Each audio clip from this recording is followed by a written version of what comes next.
가기사는 증시 각도기. 안녕하세요. 증시 각도기 TV 시청자 여러분, 투자자 여러분, 도기마을 여러분, 청취자 여러분 모두 반갑습니다.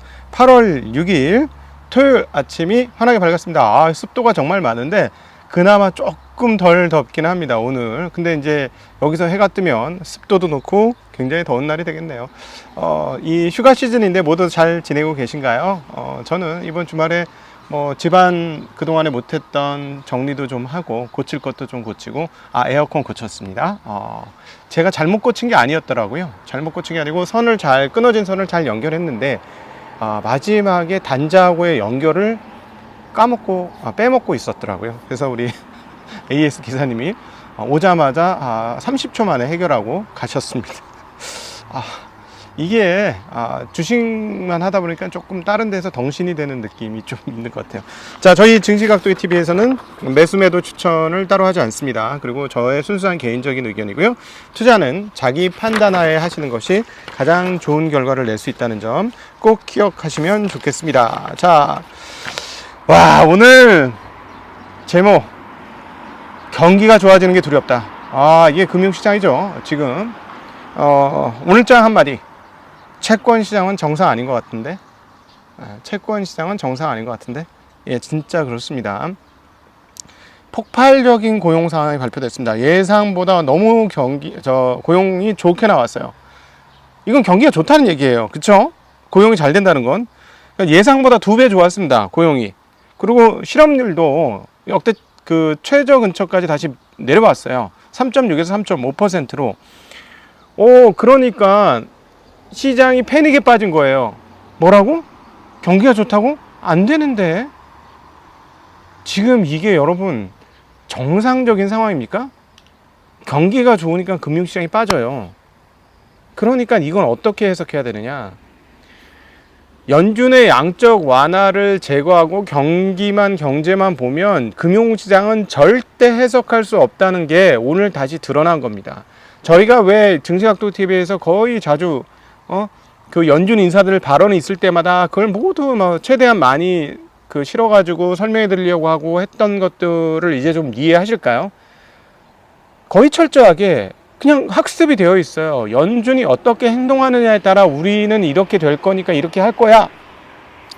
이게 그냥 정해진 공식이에요, 지금 금융시장에. 그러나 일반인들과 정상인의 눈으로 보면 이건 정상이 아니죠. 비정상이죠. 아주 비정상입니다. 그래서 어제 제가 책을 너무 재밌게 어제 출근길하고 퇴근길에 하고 집에 와서 그냥 다 읽어버렸어요, 책을. 잡자마자 이틀 만에 그냥 책을 다 읽어버렸는데 너무 재밌어서 어떤 댓글로 그 책이 뭐냐고 소개해달라 그래서 뭐냐면 트레이더 콜린스의 1일이라는 책입니다. 네. 2019년 후반부터 코로나 터진 2020년 8월까지인가 6월까지의 그 월별로 일기 형식 비슷하게 자기가 하는 일에 대해서 막 적어놨는데 일단 너무 재밌어요. 소설같이 너무 재밌고, 하반기 들어서 읽은 책 중에 가장 재밌고, 잡자마자 그냥 다 읽어버렸고, 그 다음에 업자들은 꼭 읽어볼 만한 책이고, 내용도 어렵지도 않은데 쉽지도 않아요. 일반인들은 아예 그 단어나 이런 것들을 제대로 모르시는 분은 읽을 때 자꾸 걸릴 거고요.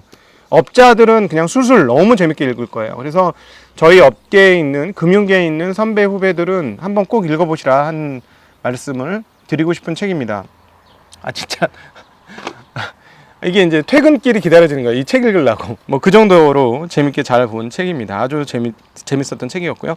자, 금일 오늘 앞서 말씀드린 대로 이게 정상이 아닌데 이걸 어떻게 하겠어요? 사람들이 다 공식처럼 그렇게 인식을 하는데 받아들여야지 어떻게 되겠어요? 근데 저는 오늘 가장 금융시장에서 가장 특징적인 부분은 이 부분이 아니라, 이럴 줄 알았지, 니들이 그럴 줄 알았어 하는 부분이 있지만, 정말 개인적으로 저에게 제일 재밌었던 부분은 경기가 좋다는데 유가가 못 올랐다는 거예요. 오르긴 올랐습니다. 한 1달러 올랐어요. 그런데 겨우 이 정도밖에 안 올라? 할 정도로 별로 많이 안 올랐습니다. 그러니까 WTI가 어제 90달러 깨졌잖아요. 근데 이게 89달러 정도 수준에 끝났는데 지금 또 밀리고 있어요. 88.53달러. 여러 가지 함의를 갖고 있는데 이 유가가 첫 번째, 분명히 바이든 만나고 나서 사람들은 유가 떨어질 거라고 생각했는데 그때 만난 거는 이 유가 얘기가 아니라 증산 얘기가 아니라 방위 얘기였다라고 얘기 드렸죠. 이베스트 증권에서 그걸 연구했고, 그러니까 방위 얘기를 했으니까 당연히 사우디가 가만히 여기서 증산이나 어떤 태도를 안 보여주면 이란이 우리에게 다가올 걸? 이라고 했었죠. 그러니까 군사 정치적으로는 당연히 유가가 떨어져야 된다 했는데 사우디도 면이 있잖아요. 미국도 면이 있고, 그래서 바이든 엿먹었다라는 이야기를 언론에서 했지만 어쨌든 결과적으로 유가는 어떻게 됐다? 떨어졌다. 재밌지 않습니까? 전 재밌는데. 바람 시원하네. 네. 떨어졌잖아요. 바람 소리 안 들리나 모르겠다. 네. 유가가 떨어졌잖아요. 근데 증산은 10만 배럴밖에 안 한다 그랬잖아요. 네. 물론 논리적으로 따져보면 왜 유가가 떨어졌냐. 일단 영국에서 했던 얘기가 뒤통수를 잡았습니다. 뒷머리를 뒷꼭지를 잡았습니다. 영국 은행에서 뭐라 그랬죠? 금리를 50bp 올리면서 4분기에 경기 침체 옵니다. 이렇게 얘기를 해버렸어요. 우리 경기 침체 올 가능성이 매우 높습니다. 이렇게 얘기해버렸어요. 게다가 휘발유 재고가 늘어나지 않았어요. 휘발유 재고가 늘어나 버렸어요. 왜? 이 시점에 왜 휘발유 재고가 늘어나? 이게 말이 돼? 왜? 드라이빙 시즌이잖아. 휴가 시즌이잖아. 다 차 타고 놀러 가야 되거든.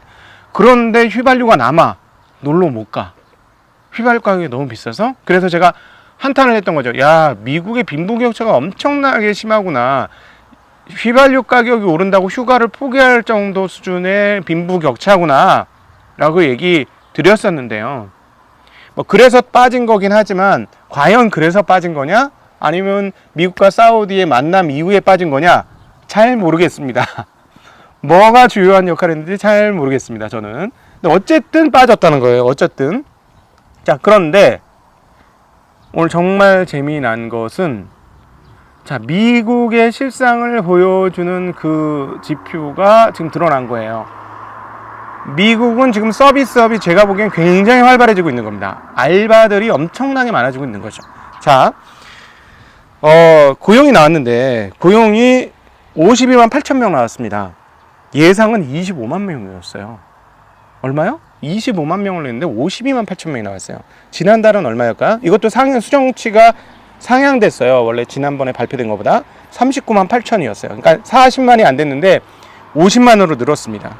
그래서 지금 이 정도의 고용 수준은 팬데믹 이전 수준으로 갔어요. 그러니까 미국 사람들이 이제 팬데믹 동안에 못했던 외식이라든가 활동들을 엄청나게 열심히 하면서 서비스업 수요가 빵 터진 게 아닌가라고 추정할 수 있는 그런 상황입니다. 실업률이 말씀드렸던 대로 지난달에 3.6에서 3.5로 떨어졌고, 이것은 팬데믹 이전 수준이고 반세기 만에 최저 수준, 그런 수준을 구가하고 있고요. 그 다음 또 하나, 이 부분을 보면서 미국 경기가 좋구나 라는 거 다시 한번 확인하게 되는데, 7월 평균 시간당 소득이 전월비 0.5% 늘었습니다. 전월비예요.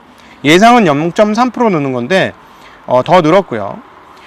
그 다음에 시간당 평균 임금 전년비는 5.2% 올랐습니다. 예상은 4.9였고요. 이전에도 5.2였는데 계속 오르고 있어요. 전년비. 전월비도 오르니까 그러니까 지금 미국에서는 고용 상황들이 되게 타이트하다라는 걸 다시 한번 보여줬고, 연준이 그렇게 얘기하는 우리 경기 좋아서 침체 안 되고 잘 돌파할 수 있어요 라고 했던 거, 그게 실제로 맞는 거 아니야? 자, 그렇게 되니까 시장은 어떤 분위기로 바뀌었을까요? 시장은 뻔하죠. 야, 망했는걸? 아이씨, 큰일 났네. 왜 큰일 나요? 이게 큰일 난 게 뭐야? 경제가 좋아진다는데. 근데 금융시장은 그랬어. 왜? 채권시장 패닉 났습니다. 어제 저녁에 이거 발표 먼저 되고 주식시장 시작이 됐는데 깜짝 놀랐어요. 이들 미쳤구나. 아니, 금리가 오르는데 미친 듯이 오르는 거죠. 어제 제가 자기 직전에 어제 조금 빨리 잤는데 10시쯤에 보니까 2.8%가 훌쩍 넘어서 한참 넘어서 막 2.9를 향해 가더라고요. 금리가. 근데 그 전날 얼마였냐면 2.694%였는데 어쨌든 종가는 2.827로 갔습니다. 그러니까 장중에 거의 한 20bp가 금리가 튀는 거예요. 여러분 20bp면 계속 말씀드리지만 하루에 20bp잖아요. 0.2%. 그러면은 금리라는 거나 1년물로 생각하면, 자, 1년물로 생각하면 0.2%가 오르면 7%가 오른 거예요. 1년으로 환산해 보면. 근데 이거 10년물짜리 금리잖아요. 그러면 이 20bp가 여러분 그냥 좀 올랐네, 이게 아니에요. 이거 완전 금리 폭등, 가격 폭락입니다. 그러니까 제가 야, 이거 미국 시장 정상 아닌걸? 라고 채권 시장 정상 아닌걸? 이렇게 말씀드리죠. 왜냐하면 왜 이렇게 말씀드리냐면 그동안에 얘들이 지나치게 프라이싱을 해온 거예요. 경기 침체가 될 거라고 확신하고 프라이싱을 해오다가 이렇게 그 고용이 잘 빵 터지니까 경기 침체가 안 온다? 그건 아니에요. 채권 시장은 그 부분에 있어서는 변하지 않아서. 왜? 2년물 국채 금리는 훨씬 높으니까. 2년물도 똑같이 올랐습니다. 2년물이 3.048에서 3.229로 올랐어요. 더 올랐어요. 엄청나게 오르죠. 그러니까 10년물과는 가격 격차가 마이너스 40bp 이상으로 확대됩니다.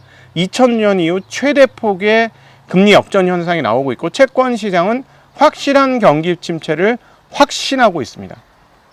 그러니까 영국도 4, 4분기 침체지만 미국도 4, 4분기 침체가 확실해 라고 프라이싱을 하는데, 그럼에도 불구하고 무슨 프라이싱을 했었냐면 니네 경기 침체 오니까 금리 못 올려. 웃기는 소리 하네. 금리 못 올려 임마. 이렇게 생각을 하고, 연준 니들 바보 아니니? 이렇게 채권이 생각하고 있었던 거죠.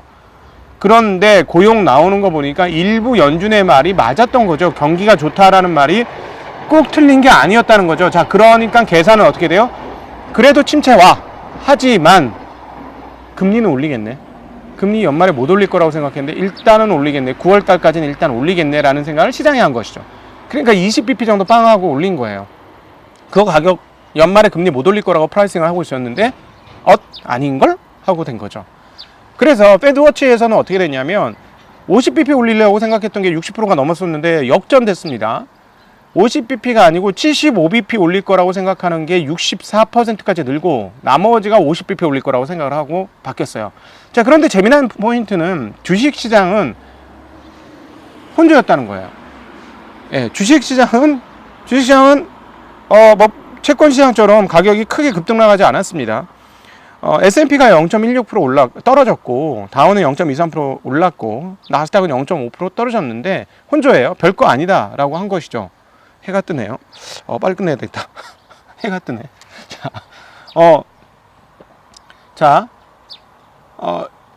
주식시장은 지금 50bp, 25bp, 25bp는 가격에 다 반영하고 있어요. 그러나 75bp는 반영 안 하고 있습니다. 그래서 75bp가 확실해지면 애들 충격 한번 받습니다. 근데 왜 충격을 안 받았을까요? 채권처럼? 채권이 금리물에 훨씬 더 민감하기 때문에요. 금리에 대해서. 채권 시장이 훨씬 더 민감한 시장이고, 그래서 그런 측면에서 보면 채권 시장이 요동하면 주식 시장이 안 좋아질 수도 있습니다. 그러니까 채권 시장 안정이 금융 시장 안정의 어떤 기틀이 돼요.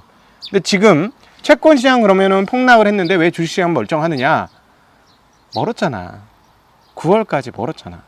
또 하나, 주식시장 믿고 있는 게 있지. 다음 주에 CPI가 발표하는데 CPI가 떨어질 거니까 9.1%에서 8. 블라블라로 떨어질 거니까 이 생각을 주식시장은 하고 있죠. 그러니까 피크아웃만 되면 우리 뭐 주가 그동안에 많이 떨어뜨렸는데 뭐 여기서 얼마나 더 떨어뜨려야 돼, 이런 생각을 하는 거죠. 그래서 주식시장의 입장과 채권시장의 입장이 연준을 바라보는 태도가 조금씩 다른 거고요. 또 하나 여전히 아직 주식시장 입장에서는 75bp를 생각은 하고 있지만 그것까지는 시간이 2달 남아 있습니다. 2달 남아 있어요. 9월 달에 FOMC 회의가 20일 지나서 있기 때문에 아직 시간이 꽤 남았다는 것이죠. 물론 중간에 중요한 이벤트는 8월 달 잭슨홀 연설이 또 하나 있기는 하죠. 네, 그렇습니다. 어쨌든 오늘 왜 채권 시장은 정말 난리가 났는데 주식 시장은 왜 이렇게 됐느냐? 이런 것들이 숨어 있다 라고 보시면 되겠습니다. 월요일 날 차트 같은 것들을 좀 보여드리면서 보다 자세하게 설명드릴 수 있도록 그렇게 하겠습니다. 그리고 그 생산활동 참여지수 7월은 62.1%, 이전 62.2%였고요. 주당 근무 평균 근무 시간은 34.6시간입니다. 이전도 34.6시간으로 비슷합니다. 자, 일반인들은 40시간 이상 일하겠죠. 근데 주당 평균이 34시간으로 줄어든 거는 파트타임 근무자들이 꽤 있다는 거를 드러내는 대목이고요. 고용이 이렇게 늘어났음에도 불구하고 주당 평균 시간이 특별히 더 늘지 않는다는 건 역시 서비스업에서의 고용이 상당히 많이 창출됐다는 걸 의미하는 게 아닌가 추정해 볼 수 있을 것 같습니다. 자, 그리고 미국 노동부의 6월 소비자 신용이 발표됐는데요. 부동산 대출을 제외한 소비자 6월 신용이 전월보다 401억 달러 증가했습니다. 연율 10.5% 증가했어요. 자, 이거는 무슨 말을 하고 있느냐? 미국 사람들이 열심히 빚을 내서 돈을 쓰고 있다. 신용카드 막 긁고 있다. 라는 걸 보여주죠. 자, 미국의 경제 체력이 좋으냐? 그거 잘 모르겠다. 그러니까 미국은 아까 말씀드렸던 콜린스의 트레이더 콜린스의 1일에 보면 여기에 대한 한탄이 계속 나와요. 빈부격차 너무 심하다. 앞으로 이렇게 빚으로 사는 게 미래가 있을까 하는 이런 얘기를 계속하면서 자기는 이제 트레이드로 어떻게 대응해서 어떻게 해서 위험을 회피했다 뭐 이런 얘기가 나오는데 진짜 미국 경제에 대해서는 참 고민이 많네요. 미국 고민이 좀 많다 이렇게 말씀드리는 게 맞을 것 같고요. 자, 금리가 이렇게 크게 올라가자 달러 지수는 어떻게 됐을까요? 올랐습니다. 105.75에서 106.58로 1% 수준의 강세를 보여줬고요. 자, 이걸 누가 받아 먹었을까요? 네, 유로와 엔화가 같이 받아 먹으면서 달러 강세가 나온 거죠. 유로가 1.0245에서 1.018로 엔은 133.09에서 134.99로 거의 2% 가까이 하루에 1.8% 정도 되죠. 1.8%의 약세를 나타냈습니다. 엔화도 정상이 아니에요. 그래서 제가 좀 이상하다고 했죠. 자, 이번에 다시 엔화가 올라가면서 어떻게 되는지 여부 잘 살펴야 할 것 같습니다. 반면 이렇게 엔화는 약세가 됐고 유로화도 약세가 됐습니다만 원화는 어제하고 비슷합니다. 1303.03에서 1303.69. 한국은 뭔가 매력을 느끼기 시작하는 것 같네요. 아니면 이게 월요일에 다시 반영되든가 뭐 이런 흐름들이 좀 있습니다. 위안화도 약세였죠. 6.752에서 6.767로 원화만 별로 약세가 아니었다는 좀 특징적인 부분이 있겠습니다. 자, 특이한 그 주가 흐름은 버진 갤럭틱이 첫 상업 비행 일정을 연기했다는 소식에 따라서 17%가량 주가가 하락했고요. AMC 엔터는 작년에 팍팍 떨어지다가 우선주 형태로 배당하겠다는 소식이 나오면서 마이너스에서 무려 19%대 폭등을 하면서 마감되는 그런 흐름을 보여주었습니다. 어쨌든 금융시장이 애매합니다. 미국 시장을 애매하다고 표현한 건 반등, 베어마켓 랠리는 일단락 잘 됐어요.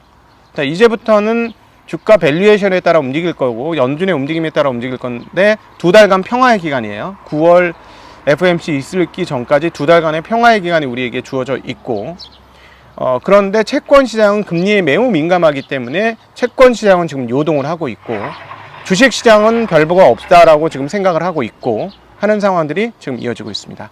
자, 여러분 행복한 주말 되시고요. 뭐 책도 읽고 운동도 하고 그러나 바깥에서 운동할 때 땀을 많이 흘린다면 영양 보충도 잘 하시고 그런 시간 잘 보내셨으면 좋겠습니다. 저도 보람 있는 주말 시간 보내도록 하겠습니다. 감사합니다. 안녕.